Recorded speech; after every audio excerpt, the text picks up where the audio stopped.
Hello friend, स्वागत है आपका अपने चैनल आज क्लास में। आज की इस वीडियो में सभी विषयों से काफ़ी महत्वपूर्ण 30 ऑब्जेक्टिव प्रश्न लिया गया है। ये जो 30 ऑब्जेक्टिव प्रश्न है ये आपके फाइनल बोर्ड परीक्षा के लिए काफ़ी महत्वपूर्ण है और इस 30 ऑब्जेक्टिव प्रश्न का फटाफट रिवीजन करेंगे। तो एक भी प्रश्न आप लोग स्किप मत कीजिएगा, वीडियो को प्लीज़ आप लोग शुरू से लेके अंत तक देखिएगा। और चैनल को अभी तक आप सब्सक्राइब नहीं किए हैं तो चैनल को सब्सक्राइब कर लीजिएगा। और सब्सक्राइब करने के बाद एक बेल आइकन आता है तो बेल आइकन को दबा के ऑल पे कर लीजिएगा, ताकि जब भी लाइव क्लास हो तो आपके पास नोटिफिकेशन पहुंचता रहे। तो आइए शुरू करते हैं पहले नंबर प्रश्न से। तो पहला नंबर प्रश्न है कि किस युद्ध के बाद जर्मनी का एकीकरण पूरा हुआ। ए ऑप्शन है क्रीमिया के युद्ध, बी ऑप्शन है स्वेडोवा के युद्ध, सी ऑप्शन है डेनमार्क का युद्ध, डी ऑप्शन है सेडान का युद्ध। तो यहाँ पे आपको बताना है कि किस युद्ध के बाद जर्मनी का एकीकरण पूरा हुआ। तो सेडान के युद्ध के बाद जर्मनी का एकीकरण पूरा हुआ, इसे आपको याद रखना है। यहाँ पे डी ऑप्शन बिल्कुल ही सही हो जाएगा। और सेडान का युद्ध कब हुआ था? तो 1870 ईस्वी में हुआ था। तो ये भी साथ में आपको याद रखना है। आइए देखते हैं अगला प्रश्न, दो नंबर प्रश्न है कि परावर्तन का नियम है। ए ऑप्शन है आपतन कोण बराबर परावर्तन कोण, बी ऑप्शन है परावर्तन कोण बराबर अपवर्तन कोण, सी ऑप्शन है आपतन कोण बराबर विचलन कोण, डी ऑप्शन है इनमें से कोई नहीं। तो यहाँ पे आपको बताना है कि परावर्तन का नियम है तो आपतन कोण परावर्तन कोण के बराबर होता है। यहाँ पे ए ऑप्शन बिल्कुल ही सही हो जाएगा।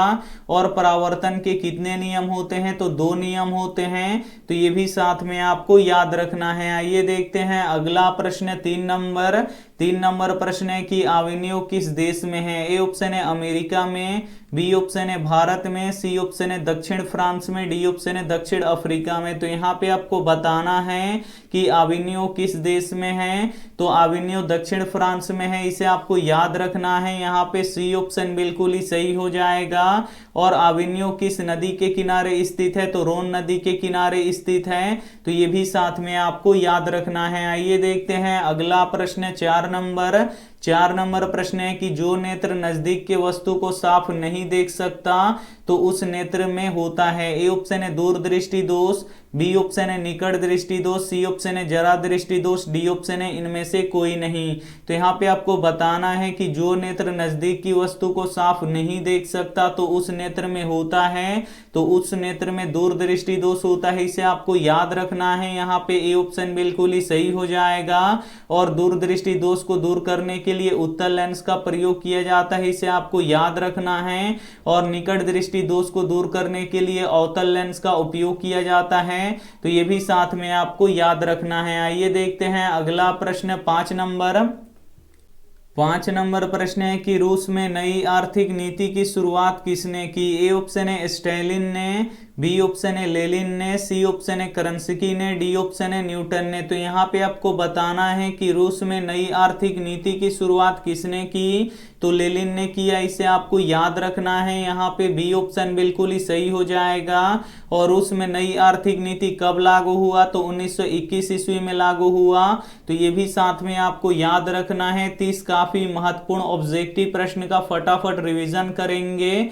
तो एक भी प्रश्न आप लोग स्किप मत कीजिएगा, वीडियो को प्लीज आप लोग शुरू से लेके अंत तक देखिएगा। और वीडियो को अभी तक आप लाइक नहीं किए हैं तो प्लीज आप लोग वीडियो को लाइक कर दीजिएगा। और अभी तक आप हमारे व्हाट्सएप ग्रुप में नहीं जुड़े हैं तो ये हमारा व्हाट्सएप नंबर है, इस पे आपको बोल देना है कि सर हमें ग्रुप में जोड़ दीजिए, तो हम आपको ग्रुप में जोड़ देंगे। आइए देखते हैं अगला प्रश्न, 6 नंबर प्रश्न है कि 2x² + 8x + 1 के शून्यक अल्फा और बीटा हो तो 4 अल्फा + 4 बीटा ज्ञात करें।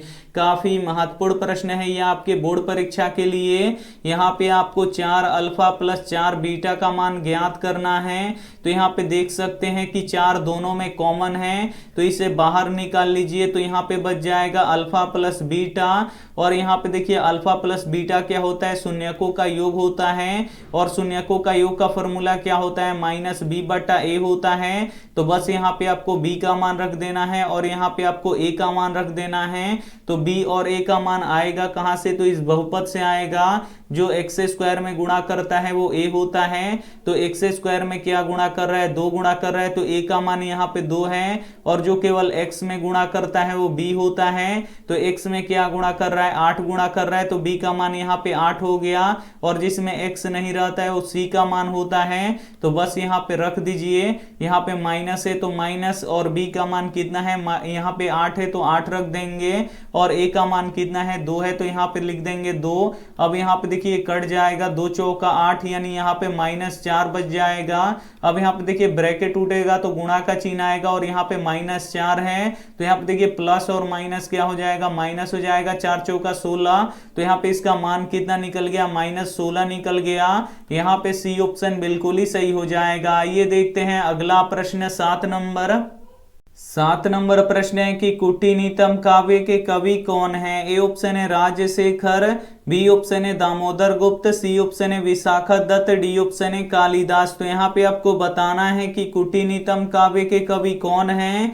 तो दामोदर गुप्त है, इसे आपको याद रखना है। यहाँ पे बी ऑप्शन बिल्कुल ही सही हो जाएगा। आइए देखते हैं अगला प्रश्न 8 नंबर प्रश्न है कि पेड़ पर कमरा किसकी रचना है। ए ऑप्शन है विनोद कुमार शुक्ल की, बी ऑप्शन है अशोक वाजपेयी की, सी ऑप्शन है अमरकांत की, डी ऑप्शन है यतीन्द्र मिश्र की। तो यहाँ पे आपको बताना है कि पेड़ पर कमरा किसकी रचना है।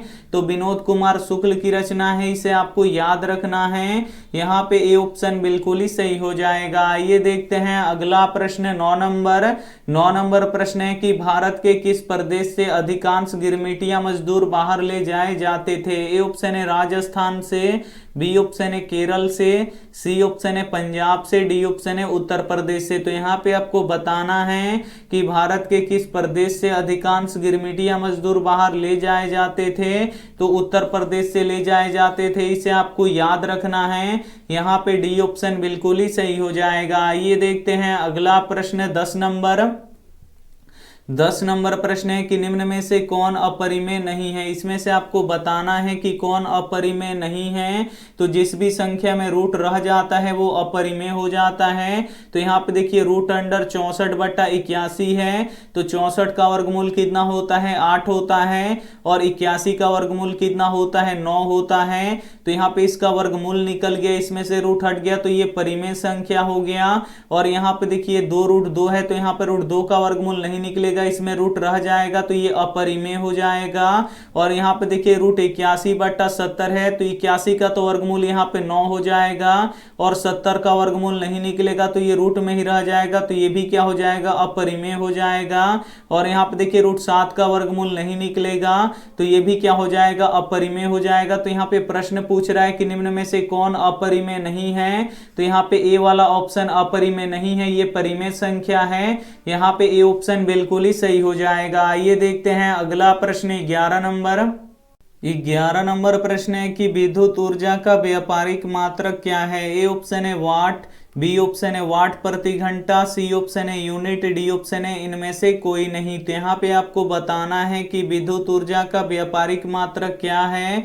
तो यूनिट है, इसे आपको याद रखना है। यहाँ पे सी ऑप्शन बिल्कुल ही सही हो जाएगा। आइए देखते हैं अगला प्रश्न 12 नंबर प्रश्न है कि काल चक्र के कारण कितने वर्षों तक मध्यकाल में पटना की स्थिति जर्जर रही। ए ऑप्शन है 500 वर्षों तक, बी ऑप्शन है 1000 वर्ष तक, सी ऑप्शन है 200 वर्ष तक, डी ऑप्शन है 3000 वर्ष तक। तो यहाँ पे आपको बताना है कि काल चक्र के कारण कितने वर्षों तक मध्यकाल में पटना की स्थिति जर्जर रही। तो 200 वर्षों तक जर्जर रही, इसे आपको याद रखना है। यहाँ पे सी ऑप्शन बिल्कुल ही सही हो जाएगा। आइए देखते हैं अगला प्रश्न 13 नंबर प्रश्न है कि भग्गू कौन था। ए ऑप्शन है लेखक का चाचा, बी ऑप्शन है लेखक का भाई, सी ऑप्शन है पड़ोसी, डी ऑप्शन है घर का नौकर। तो यहाँ पे आपको बताना है कि भग्गू कौन था। तो भग्गू घर का नौकर था, इसे आपको याद रखना है। यहाँ पे डी ऑप्शन बिल्कुल ही सही हो जाएगा। आइए देखते हैं अगला प्रश्न 14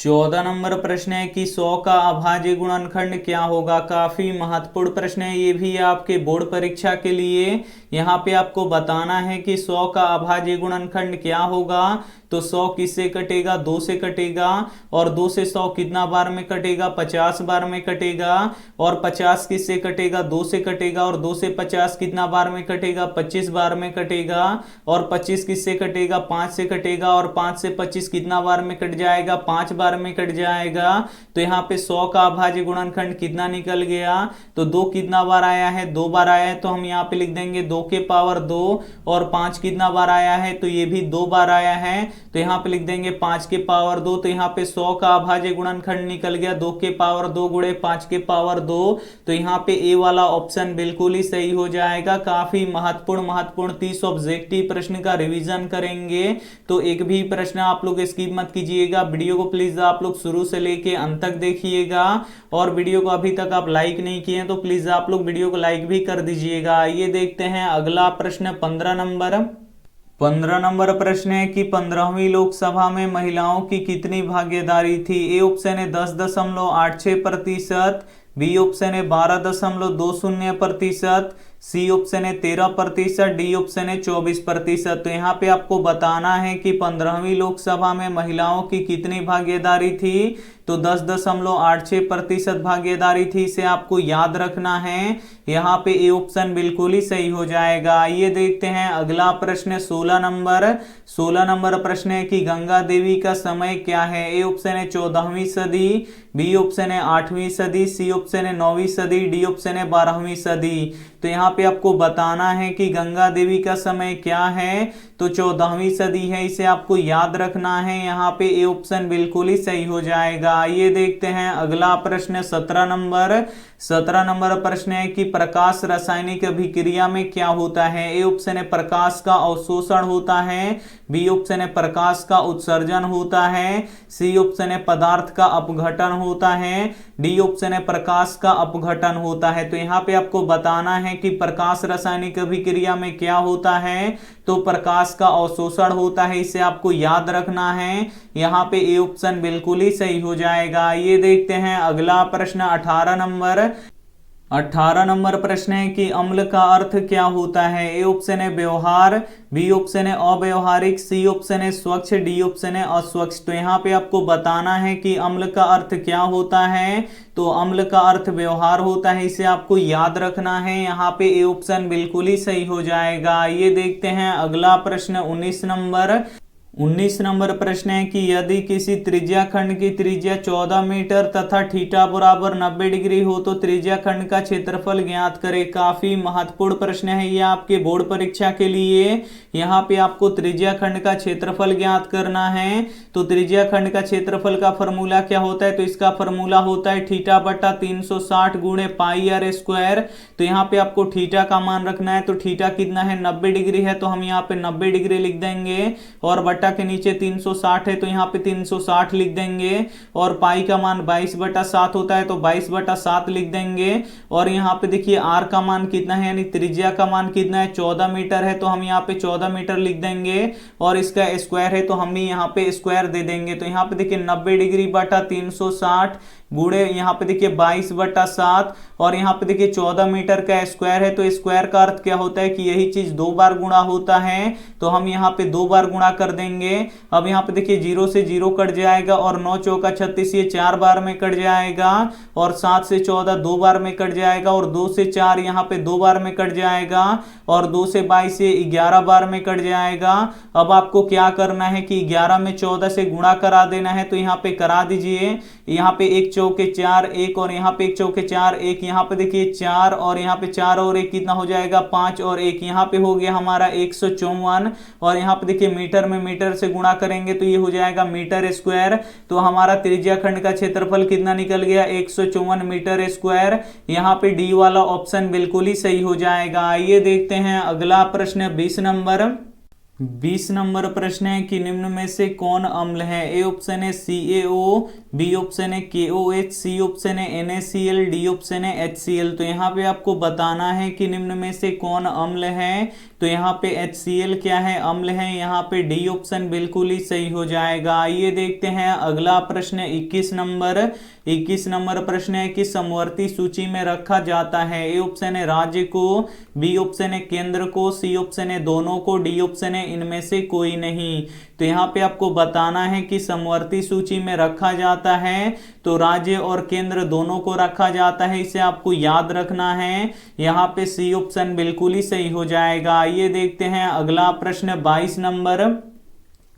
22 नंबर प्रश्न है कि cosec 90 degree minus theta into sine 90 degree minus theta किसके बराबर है। काफी महत्वपूर्ण प्रश्न है। यहाँ पे आपको बताना है कि cosec 90 degree minus theta into sine 90 degree minus theta किसके बराबर है। तो ये एक फॉर्मूला है और ये भी एक फॉर्मूला है। तो यहाँ पे देखिए कोसेक 90 डिग्री माइनस थीटा किसके बराबर होता है। तो ये सेक थीटा के बराबर होता है। और यहाँ पे इंटू है तो इंटू, और साइन 90 डिग्री माइनस थीटा ये किसके बराबर होता है। तो कॉस थीटा के बराबर होता है। और sec theta into cos theta किसके बराबर होता है। तो ये 1 के बराबर होता है। तो यहाँ पे ए वाला ऑप्शन बिल्कुल ही सही हो जाएगा। ये देखते हैं अगला प्रश्न 23 नंबर। 23 नंबर प्रश्न है कि शेक्सपियर किस भाषा के कवि हैं। ए ऑप्शन है जर्मन, बी ऑप्शन है संस्कृत, सी ऑप्शन है ग्रीक, डी ऑप्शन है अंग्रेजी। तो यहाँ पे आपको बताना है कि शेक्सपियर किस भाषा के कवि हैं। तो अंग्रेजी भाषा के कवि हैं, इसे आपको याद रखना है। यहाँ पे डी ऑप्शन बिल्कुल ही सही हो जाएगा। आइए देखते हैं अगला प्रश्न 24 नंबर। 24 नंबर प्रश्न है कि भारतीय संविधान द्वारा मान्य राष्ट्रीय भाषाओं की संख्या कितनी है। ए ऑप्शन है 15, बी ऑप्शन है 18, सी ऑप्शन है 19, डी ऑप्शन है 22। तो यहाँ पे आपको बताना है कि भारतीय संविधान द्वारा मान्य राष्ट्रीय भाषाओं की संख्या कितनी है। तो 22 है, इसे आपको याद रखना है। यहाँ पे डी ऑप्शन बिल्कुल ही सही हो जाएगा। ये देखते हैं अगला प्रश्न 25 नंबर। 25 नंबर प्रश्न है कि दलित पुरुष का नाम क्या था। ए ऑप्शन है राम परवेश राम, बी ऑप्शन है राम नरेश राम, सी ऑप्शन है राम अवधेश राम, डी ऑप्शन है दुखित राम। तो यहाँ पे आपको बताना है कि दलित पुरुष का नाम क्या था। तो राम परवेश राम था, इसे आपको याद रखना है। यहाँ पे ए ऑप्शन बिल्कुल ही सही हो जाएगा। ये देखते हैं अगला प्रश्न है 26 नंबर। 26 नंबर प्रश्न है कि मनुष्य को कौन नष्ट कर देता है। ए ऑप्शन है धन, बी ऑप्शन है धर्म, सी ऑप्शन है आलस्य, डी ऑप्शन है इनमें से कोई नहीं। तो यहाँ पे आपको बताना है कि मनुष्य को कौन नष्ट कर देता है।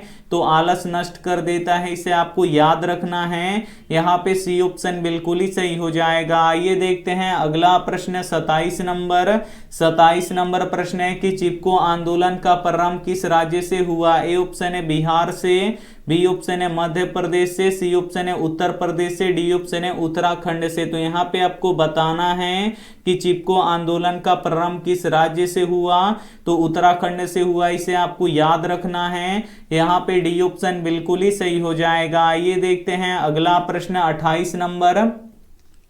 28 नंबर प्रश्न है कि 3 घात वाले बहुपद का कितना शून्यक होगा। काफी महत्वपूर्ण प्रश्न है। यहाँ पे आपको बताना है कि 3 घात वाले बहुपद का कितना शून्यक होगा। तो 3 शून्यक होगा, इसे आपको याद रखना है। यहाँ पे डी ऑप्शन बिल्कुल ही सही हो जाएगा। और 2 घात वाले बहुपद का कितना शून्यक होगा। तो 2 शून्यक होगा। और 1 घात वाले बहुपद का कितना शून्यक होगा। तो 1 शून्यक होगा। तो ये भी साथ में आपको याद रखना है। आइए देखते हैं अगला प्रश्न 29 नंबर। 29 नंबर प्रश्न है कि गैस के रूप में पाया जाने वाला हार्मोन कौन सा है। ए ऑप्शन है जिब्रेलिन, बी ऑप्शन है साइटोकाइनिन, सी ऑप्शन है एथिलीन, डी ऑप्शन है इनमें से कोई नहीं। तो यहाँ पे आपको बताना है कि गैस के रूप में पाया जाने वाला हार्मोन कौन सा है। तो एथिलीन है, इसे आपको याद रखना है। यहाँ पे सी ऑप्शन बिल्कुल ही सही हो जाएगा। ये देखते हैं अगला प्रश्न 30 नंबर। 30 नंबर प्रश्न है कि बाजार का स्वरूप विश्वव्यापी किस क्रांति के बाद हुआ। ए ऑप्शन है औद्योगिक क्रांति, बी ऑप्शन है अमेरिकी क्रांति, सी ऑप्शन है फ्रांसीसी क्रांति, डी ऑप्शन है चीनी क्रांति। तो यहाँ पे आपको बताना है कि बाजार का स्वरूप विश्वव्यापी किस क्रांति के बाद हुआ। तो औद्योगिक क्रांति के बाद हुआ। यहाँ पे ए ऑप्शन बिल्कुल ही सही हो जाएगा। यहाँ पे हम 30 ऑब्जेक्टिव प्रश्न का फटाफट रिवीजन कर चुके हैं, तो इसमें से जो भी प्रश्न आपको याद ना हो तो प्लीज आप लोग उसे नोटबुक पे लिख के जरूर याद कर लीजिएगा।